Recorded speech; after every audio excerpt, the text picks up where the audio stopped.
on the periphery, and then there's a generic guy in the middle yawning because they all look alike. I can't remember the catch line. And then I've also got, I pulled out a couple of articles. Why does it all look the same? Why does all new development look the same? And it does drive me nuts. I've been working like 30,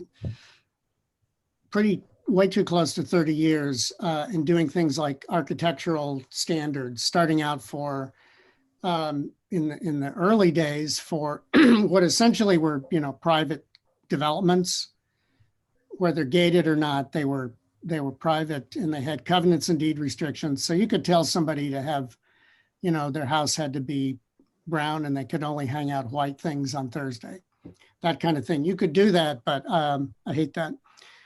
It's really hard to do. It's a combination of, it's really hard to do. There's some things that it's a limit, and as is proper to what government can tell someone how much control, because when we write codes, we have to think of ourselves as government, how much we can do.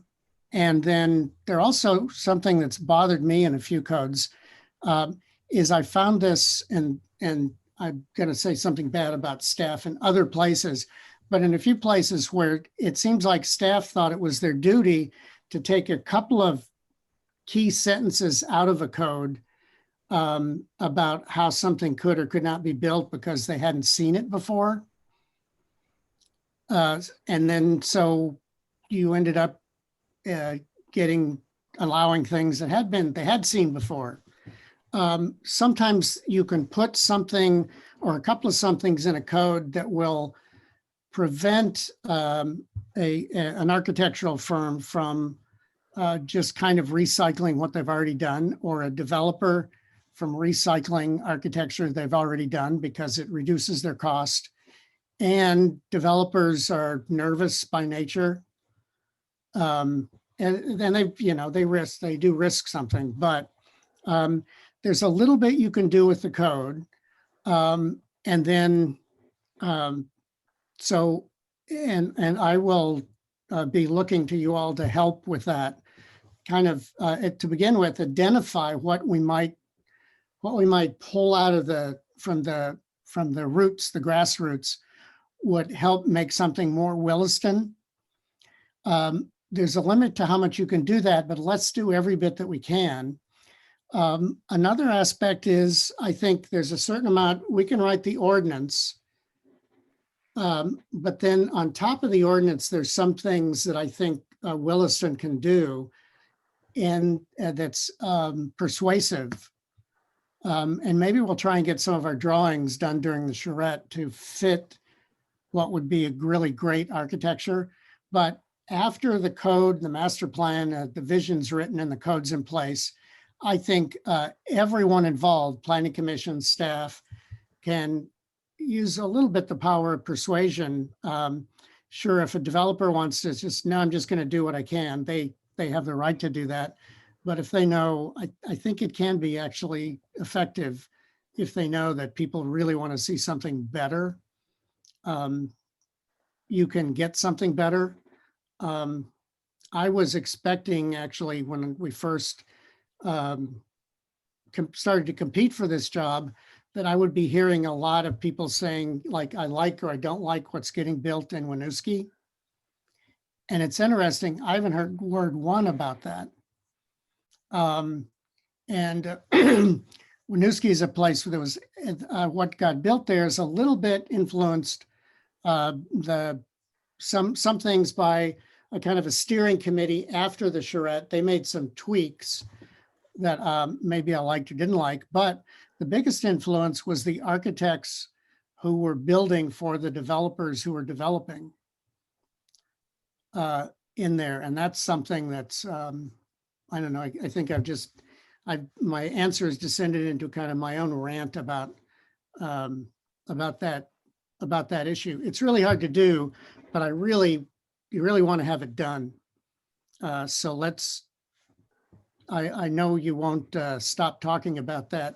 And I would ask you to, I'll look to you and you can't tell I'm looking at your square, Megan, but I'll look to all the members of the Planning Commission and staff to help us in thinking about those things.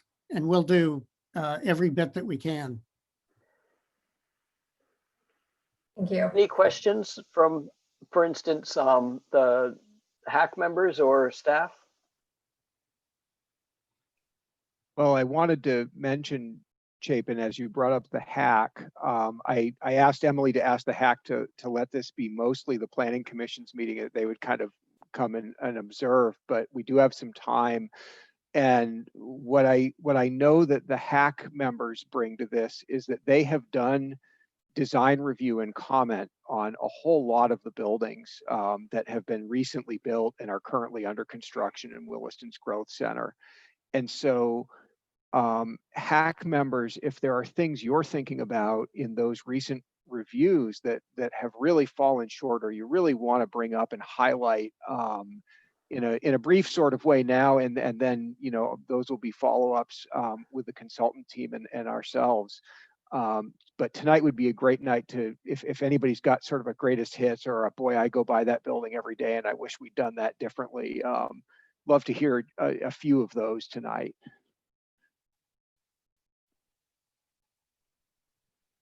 Also, if there are any buildings that you go by and you think, and that make you feel good, bring us pictures and tell us where those are too. Yeah, and I think Kismet in that growth area is a remarkable building. Kismet. I'm curious if you have any, you know, and I don't want to talk over the HAC members, but I wonder if you have any process for citizens and you know, citizen board members submitting photographs to, you know, in a very preliminary stage. Maybe they're local, or maybe they're nearby of things that they like, things that inspire them, and if there's any kind of precedent for that. We don't need no precedent. I was trying to figure out what to say. My other choice was we do now. Sometime in my history we've done that, but it's not a standard thing, and I think let's do that.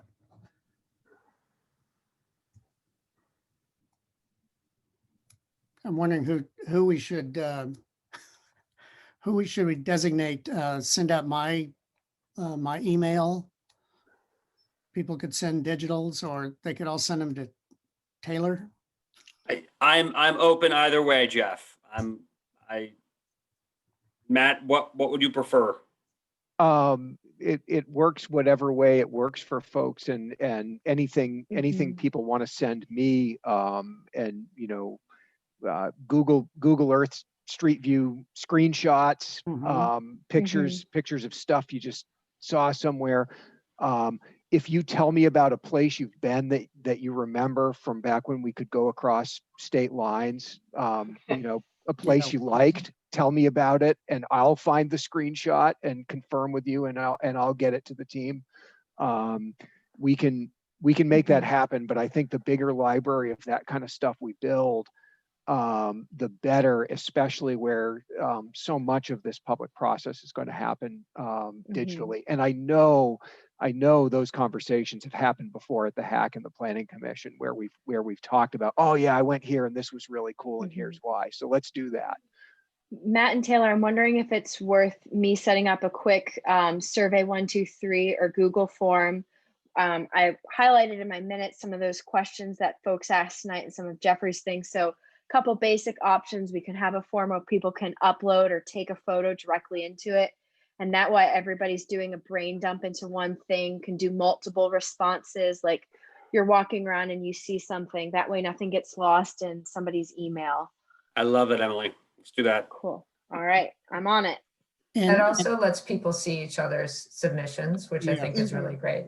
And if it's a picture that you think gets at that, it's one of my architectural professors used to talk about that.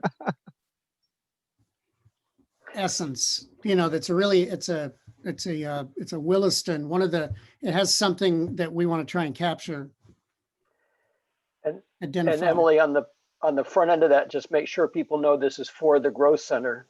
And so they're not Mhm. sending in what they want the residential district or something else to look like. Yeah, and I think we would keep this to our committee members, Okay. probably for now, just that initial brain dump of folks. Let's Um, do that, Emily. Let's keep it relatively tight for the time being. Hmm. Okay, hack members, I haven't heard anyone yet. I had two thoughts. I'm relatively new to the hack, but a good example that I appreciate in Williston, and a lot of people that come to Williston appreciate, that I know is Gardener's Supply.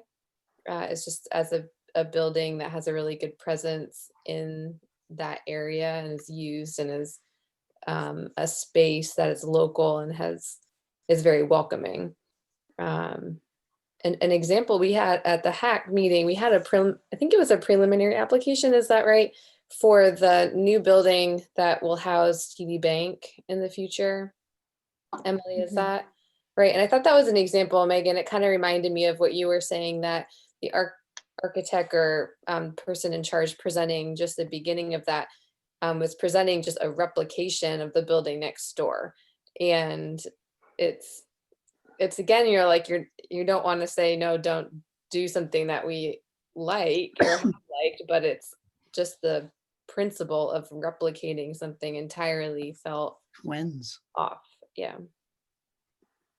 So hopefully to be able to write something to avoid that kind of plan, starting with that kind of plan would be helpful.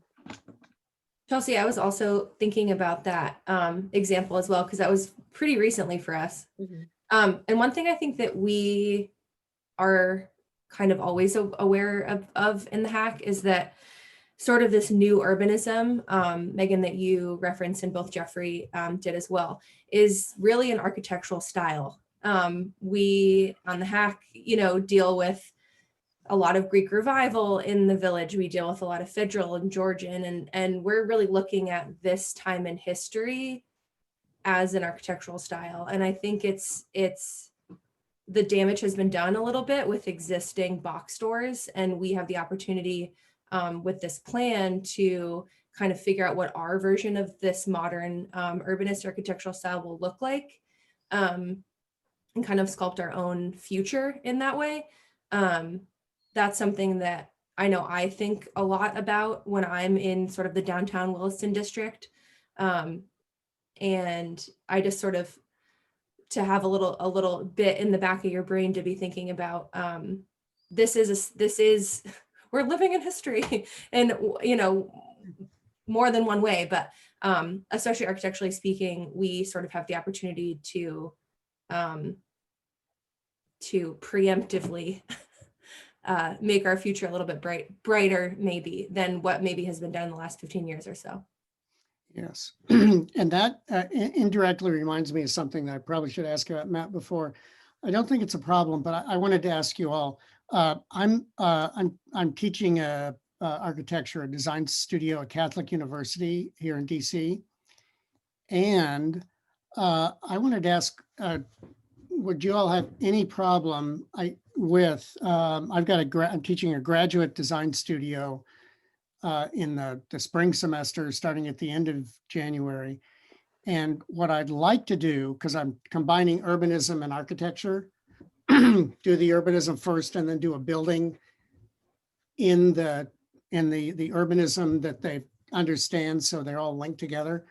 How would you all feel if a class of Catholic University students was to sort of paralleling this process and working on this site as their studio project? It's not going to line up perfectly, so I don't get the opportunity to use cheap labor or anything, like I dreamed about. It's just going to be happening, and having all the good information will be good for them. They'll have all the accurate base information. But I don't know, it's possible they'll do something that'll be interesting to look at, but does that in any way sound odd to any of you? Megan, you have a lot of experience with that. Well, I was going to say it sounds great as long as they could also zoom into my urban geography class, Oh, and which is undergrad, but and we don't do any design, but send the link. yeah, we'll talk. Doug, did you want to say something? No? Okay. Well, thank you. I am really looking forward to this. I think I told Matt, the site itself is it's a difficult one because it's a combination of a blank slate, but it's not blank. And we're going to have to figure out, we're going to have to handle some issues that are tough, like parking. And I hadn't even thought about the sewer, but I think it's going to be one of those projects that the synergy between the team, the consultant team, and the client team, which is you all, I'm feeling really good about. I think we're on the same wavelength. So as we move forward, I'm really looking forward to good things happening, and maybe in a couple of years, people will be starting buildings that fit the Williston vision. Thank Chapin you, and Jeff, oh, sorry. Yeah, go ahead. I just wanted to, I just wanted to note CCRPC's role in this project too, if Matt hasn't already explained it to folks. But Jeff's contract is with CCRPC. So this project is being paid for partly out of CCRPC federal highway dollars and partly out of a very generous match from the town of Williston. So that has enabled CCRPC to assist the town with managing the project. So that's why you'll see Regina and I sticking or hanging out at these meetings. And on that note, I do want to mention to folks here that our hope would be to have a charrette. We'll hopefully set a date, maybe more like middle or end of January, but right now we're thinking towards the end of March or April. Jeff and Matt, does that sound about right to you folks? Okay. So if folks want to start thinking about or reserving some time on their own schedules, end of March, beginning of April for that charrette, to make sure that you can become a really involved participant, that would be excellent. Yeah, mud season when there's nothing else to do. And I wanted to catch two things before we wind this conversation up. One, Doug Goulet, I see your mic is unmuted. I don't know if you did have something you wanted to say. And two, Anita on the team has been kind of listening tonight. And we talked a little bit about the market study part of this work, which is, as I understand it, testing the vision and the dream for Williston's Growth Center against the reality of what the market might be interested in actually building here over the life of this new code. But Anita, I wanted to give you a chance to say anything more you wanted to say about that, or if folks had questions about the market stuff. And Doug, I wanted to make sure you got a chance if you had anything coming from the hack. Not really from the hack, to be honest with you. I mean, I think submitting photos of, it's kind of late now. I can't really think of, I like the new Healthy Living Market building. I think that's a great example of good architecture. Others, I'm sort of getting sick of the 2-story brick buildings that seem to be very common now in Williston. But I think, right, just driving around, submitting photos of, thumbs up, thumbs down sort of examples is a good thing. I guess the other thing to Jeff and your team, writing as you develop the form-based code. I'm a civil engineer and we have to work with those codes, and I'm working with one now in Colchester, and it's fine, but it seems like the the drafters of it may have forgotten that Vermont's not flat. There's a lot of, density where you're filling a lot frontage, with a building, 80% of the frontage has to have a building in it, and tight lots and such. And there's just no room to change grade, for instance. We're struggling with the project. I'm not an architect, but the architects are struggling with that project to meet the form-based code and still have room to go up and down hills and things like that. So if you've done work all over the country, just remember that does have, you do need some space for just slopes and landscaping and grade transitions and such. Yeah, and it's something that there's kind of a balance. We try and, keep it to a reasonable level. And I'm going to jump down into the weeds immediately because at one level you want to measure, we try and measure things relative to a person standing on the sidewalk. So a lot of our heights are measured relative to the sidewalk because that datum, the important height point is a person, maybe they're in a car, they're on the sidewalk, but they're within about the same. So for instance, think if somebody's going to build a building on a hill and it's 100 feet long and they have storefronts, the cheapest building for them to build is just one continuous floor. And maybe at one end, it's on the sidewalk, at the sidewalk level, but at the other end, it might be 10 feet up in the air. And that won't work. I mean, which means it's completely cut off from the street. So what they should do is actually have the floor broken down into steps, which costs money. And that makes sense when there's enough intensity that it pencils out. So that's an example of the kind of thing you're kind of trying to balance. We have, even though I did a lot of work, it's been 30 years since I was lived in Florida, where the highest point in Central Florida is a place where the Indians threw oyster shells up near Stewart, New Smyrna Beach, Florida. And, you drive down there and walk up, and as you got lighter because the mosquitoes were sucking your blood away. But when you got up to the top, you could see forever because the place is just like a tabletop. But anyway, I spent time and dealt with topo and, in Virginia and Winooski. It is a tough thing, and you try and write things into the code where at a certain level of slope, you get a break and things like that. But that issue will still come up. So I'm sure that won't be this won't be our last conversation about that.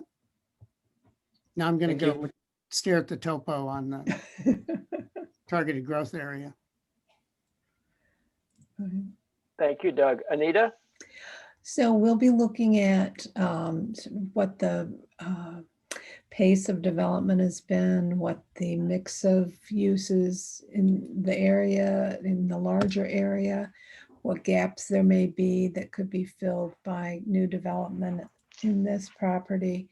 And then what are some of the issues relative to the cost of building structured parking or certain kinds of development that may be affected by what kinds of rents and sales prices you can achieve. So that'll be some of our thinking as we start to interact with the rest of the team and give them some guidance from the economic side standpoint.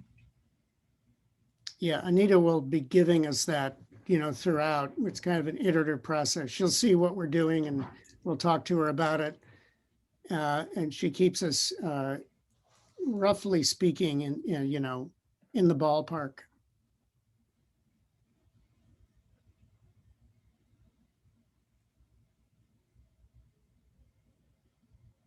Okay. Shall we leave it there? Thank you all. I look forward to our interviews and more interaction as it gets. Things will be, I guess, quiet. We'll have some interviews. That week or two, March, April will be pretty intense. Thank you, Jeff, and thank you, Anita, and thank you, Taylor, and CCRPC, and thank you, HAC members. Anyone, and I saw there was some public on. I didn't ask for public input at this point. At least I saw Terry Marone. Anybody who wants to stay on is welcome to. We have more of our planning commission agenda to go into. Thank you. Take care.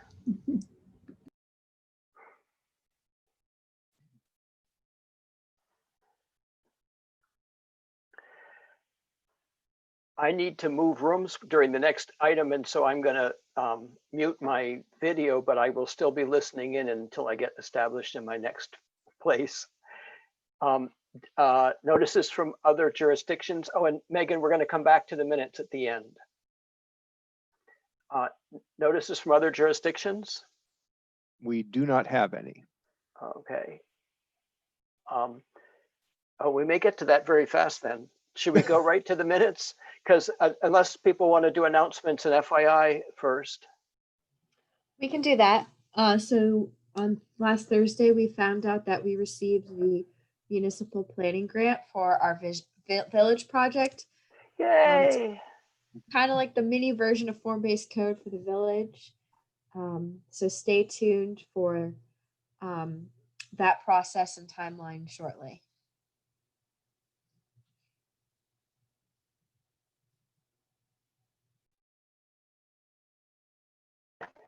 Anything else people want to announce or share?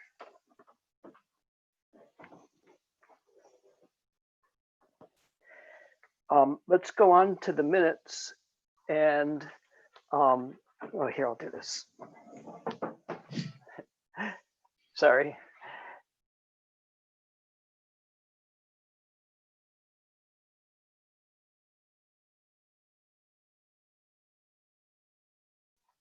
Sorry. Do we want to do anything about the November minutes first, or do you want to jump into the December 1st? I think Megan, you and Alex were the ones with a lot of comments on those November minutes. Yeah, the most recent version that Matt sent today, they looked fine. There were a couple tiny typos, but it was really no big deal. The changes and my recollection is, yeah, in my recollection is we approved them with those changes pending seeing them from Melinda. So we can say they're good from your perspective. Okay. Fine. So I don't think we need to revote on them because we adopted them as amended. We just hadn't seen the exact amendments. So the minutes of December 1, I sent in some suggested changes, but they are primarily in the area of the capital budget recommendation. And I do need to move what room I'm in. So I'm going to do that if has anyone else sent in anything about the December 1 minutes?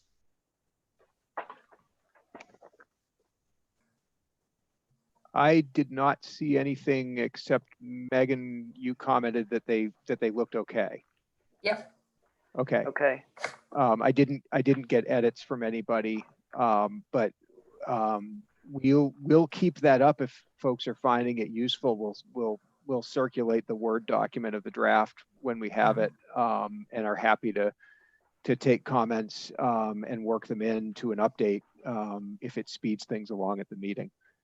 Yeah, actually, I don't know who did the December 1st minutes, but I thought they were actually really fantastic because it was like a lot of discussions that were very sort of like wide ranging and tangential, really nicely condensed and focused.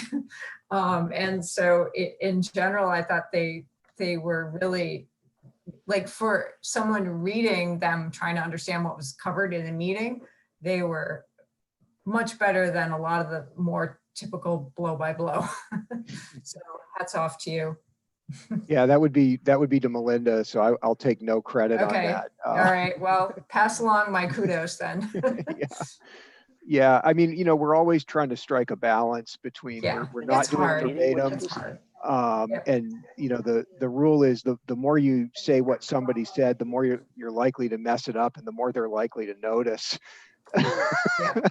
And then we just try to make sure that we've caught it, but we are creating a little bit of a historical record there. So we want to know what all happened. And Chapin, you said you had some things about capital budget. I do want to mention that when I forwarded on essentially those capital recommendations that were in the minutes, the finance director, Shirley, who presented to you, said, "Oh, I wrote up everything I heard and sent it to Eric already, and I can share that with you." And her version was an 8-point memo, which I'm happy to screen share for folks tonight if you want to just have it up while you think about what your final motion might be. Would you screen share that? Sure. I did listen to the entire budget discussion by the select board last Tuesday. And I was sad that she didn't convey any of our input and Eric didn't mention any of our input. So they went through these items without any comment that reflected. Yeah, so I knew that might be a question tonight. So I did ask Eric, what he was planning on doing with planning commission input. And he said, well, I'm going to bring it to the select board on January 5th. So I think that's, not to speak for Eric too much, but I think it's in service of just keeping the focus for the select board as they try to get through the budget workload.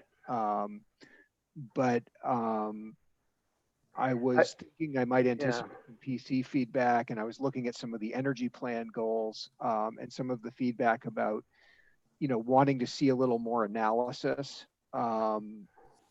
supporting some of the decisions that are then recommended in the capital plan. And I'm kind of making a note right now for us to do some midwinter follow-up about what the commission might want to see next year and when, to in part show progress on some of the goals in the energy plan. The ones that say consider these things when making capital decisions. It strikes me that the timeline under which we've done capital budget the last many years doesn't really leave a lot of room for back and forth. Yeah, I thought it would have been really nice if Eric could have said to the select board, just a heads up that the input from the planning commission, they didn't think you should kick the can down the road on the snowplow, sidewalk plow purchase, for instance. And in particular, the comment that came from the public works director was that if we were going to plow all our sidewalks, we needed to hire another person as well.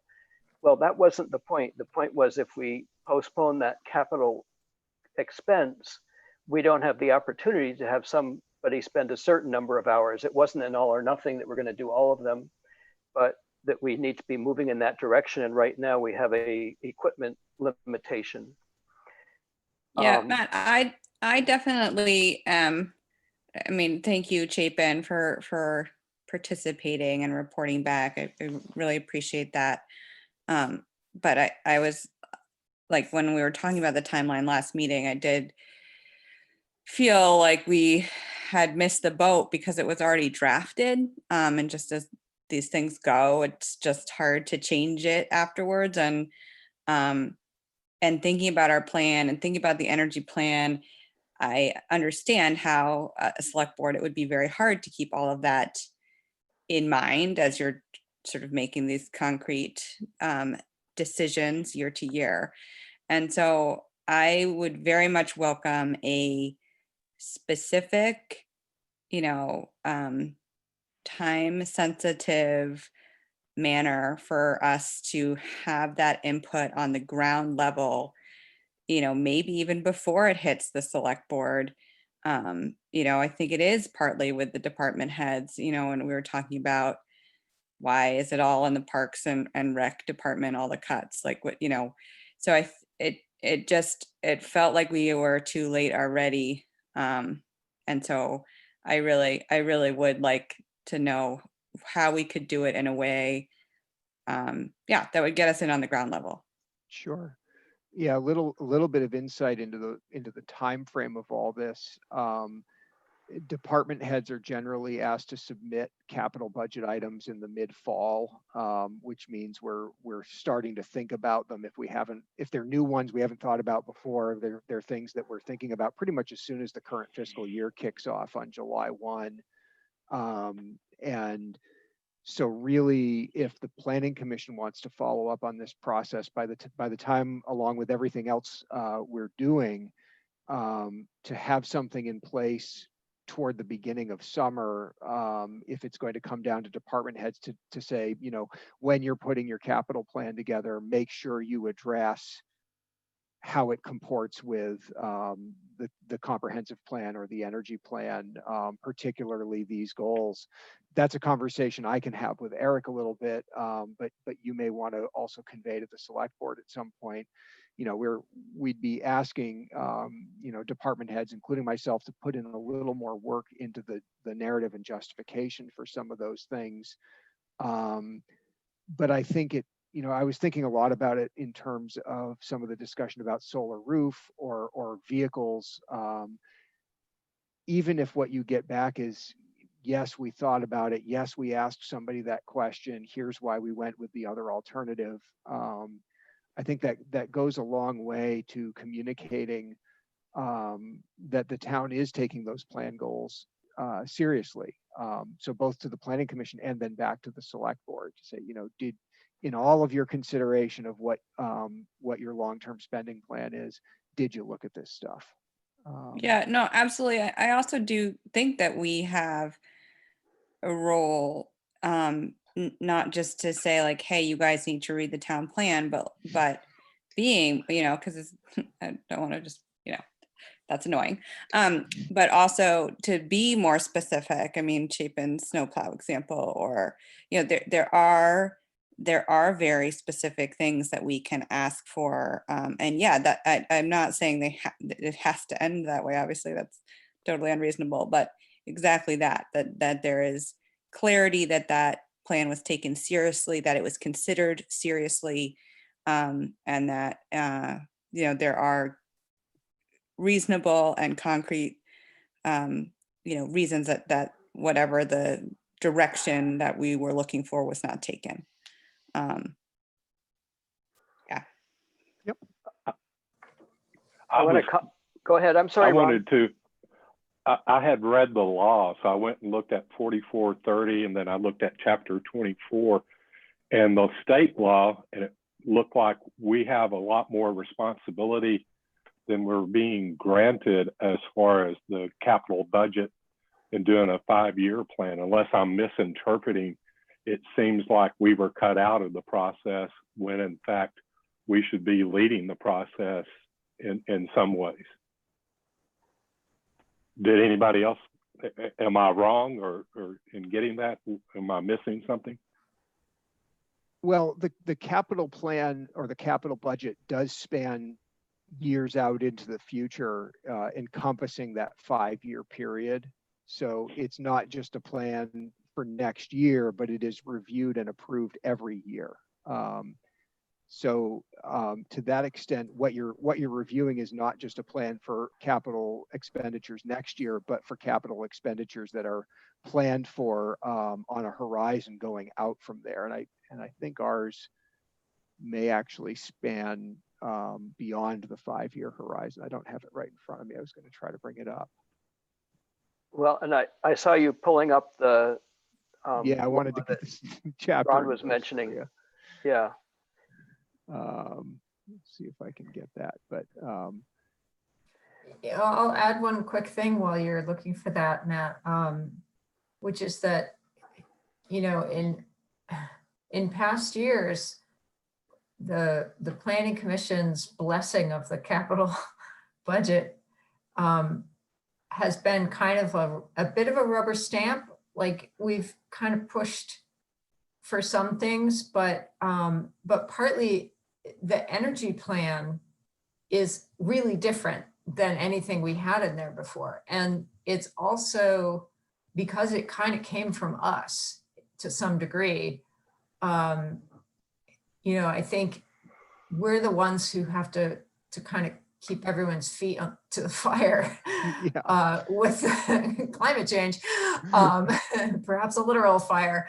And so, you know, I agree that if we can be more kind of active or proactive, a word I don't like, but, you know, in this process, I think that would be good. I mean, for years, we just kind of sat and watched Rick go through his Prezi thing, and it was like, yep, that's in line with the town plan. And it's like, there wasn't a whole lot of stuff going on, right? It was just kind of the same old vehicle purchases. But now with the energy plan, that really does change quite a lot of our goals and kind of the mechanisms through which we're going to reach them. So you know, and I love that Ron looked this up because it didn't even occur to me. So. I think, is your point, Ron, what's down there is small letter C, that last sentence? I'm sorry, I didn't follow, Chapin. On what the screen sharing that Matt has shared, the small letter C at the bottom of that page sounds like what you were saying. It says the Planning Commission may submit recommendations annually to the legislative body, which would be the select board, for the capital budget and program that shall be in conformance with the municipal plan. I saw that. I was looking, what really got my attention was it said the Planning Commission, and it may not be in this exact chapter or section, that we can comment on plumbing, electrical, security, law enforcement codes. So it kind of, if we wanted to have the town draft an ordinance, the Planning Commission would be where that would originate. And it seems like some of the frustration I've had with, can we control the types of traffic that we have in the neighborhood? If we can't do it in a bylaw, then can the Planning Commission recommend that an ordinance be drafted and have the police department respond to it and tell us what they think about drafting whatever ordinance that comes out of here, or if we want to change some building code, it looks like we have that authority. Okay, so thank you for finding that out, and let's park that thought just from the point of view it's not about the capital budget per se, but I think you're right that it's saying that our role in the capital budget here might be to be making recommendations, not just to reviewing. Yeah, I think there's, and it may just be my ignorance, but it looks like there's I'm shocked that we only got one look at the capital budget, and then when we commented on it, that was ignored, or at least it feels so far ignored has been. At this yeah. point. But if I can go back to Shirley's thing, the first 4 points that you shared with us, Matt, she wrote them up really well in my view. And she got the first one very succinctly. We should explore the possibility of leasing the roof for solar panels, period. That really was our input. Can we look at 5, 6, 7, and 8? Yep. Oops, well, you can have 5 and 6, then we'll hit the page break. How about that?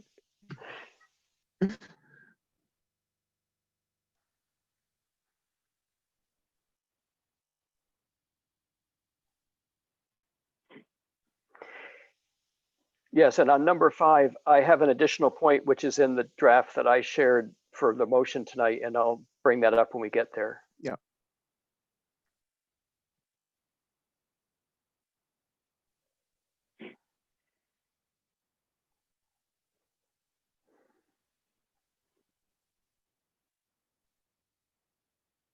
Yeah, it's